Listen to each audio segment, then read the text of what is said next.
How to remove grey dot on iPhone. To get started, first of all go ahead and open up the Settings application on your phone. Once you're here, go to Accessibility as shown.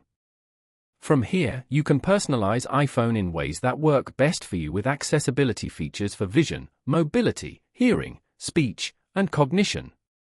Go to the Physical and Motor section and tap on Touch. Here, go to Assistive Touch at the top. As you can see, this feature is currently turned on.